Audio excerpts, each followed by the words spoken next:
회사에서 잡담을 잘하시는 분들은 왜 관계도 잘 맺고 인정도 잘 받으실까요? 혹시 잡담이 단순히 시간 낭비라고 생각하시고 피하고 계시지는 않으신가요? 사실 잡담은 직장 생활에서 의외로 중요한 역할을 합니다. 잡담은 업무와 직접적인 관련이 없어 보이지만 사람 사이의 거리를 좁히고 신뢰를 쌓는 데 핵심적인 도구가 됩니다. 회사에서 업무 이야기만 오가는 팀은 냉정하고 딱딱한 분위기가 만들어지기 쉽습니다. 하지만 점심 메뉴를 이야기하거나 주말에 보신 드라마를 말씀하시는 순간 딱딱했던 벽이 무너지고 조금은 인간적인 친밀감이 생깁니다. 이러한 잡담은 단순히 시간을 흘려보내는 것이 아니라 서로의 마음을 여는 중요한 열쇠가 됩니다. 그렇다면 어떻게 해야 잡담을 잘할 수 있을까요? 먼저 공감하기 쉬운 소재를 고르시는 것이 좋습니다. 날씨 이야기처럼 누구나 공감할 수 있는 주제는 대화를 시작하기에 부담이 적습니다. 또 점심 식사나 출퇴근, 교통 상황처럼 일상적인 주제는 자연스럽게 대화의 물꼬를 트는데 효과적입니다. 중요한 것은 지나치게 사적인 질문은 피하시고 상대가 편안하게 느낄 수 있는 선에서 대화를 이어가는 것입니다. 또한 잡담에서 리액션은 매우 큰 힘을 발휘합니다. 단순히 듣고만 계시는 것보다 고개를 끄덕이거나 짧게 긍정적인 반응을 보여주시는 것만으로도 상대방은 존중받는 느낌을 받습니다. 작은 웃음이나 짧은 칭찬 한마디가 잡담의 분위기를 훨씬 따뜻하게 만들어줍니다. 잡담의 핵심은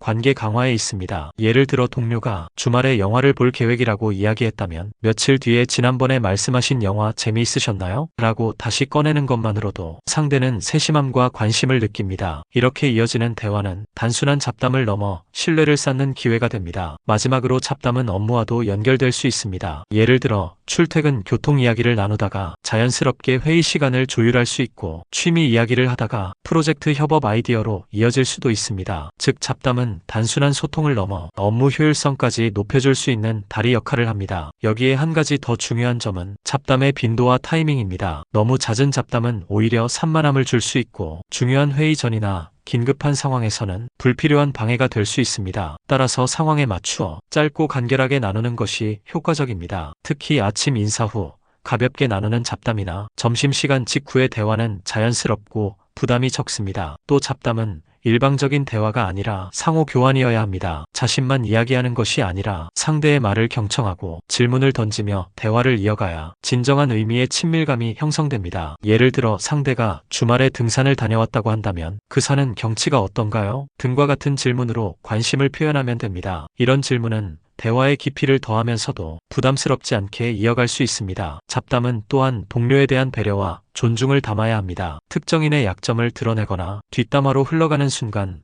잡담은 독이 되고 맙니다. 오히려 긍정적인 주제를 통해 상대방이 기분 좋게 느낄 수 있도록 하는 것이 중요합니다. 직장에서 좋은 평판을 가진 분들은 잡담마저도 긍정적으로 이끌어내는 능력을 가지고 계십니다. 결국 잡담은 시간 낭비가 아니라 투자입니다. 작은 대화가 큰 신뢰로 발전하고 그 신뢰는 곧 협력과 성과로 이어집니다. 직장 생활에서 인정받는 분들은 업무 능력뿐 아니라 잡담 능력에서도 두각을 나타내십니다. 그래서 잡담은 사소한 것이 아니라 성공적인 직장 생활을 위한 중요한 기술이라고 할 수 있습니다. 그러니 이제 잡담을 피하기보다 전략적으로 활용해 보시는 것은 어떨까요?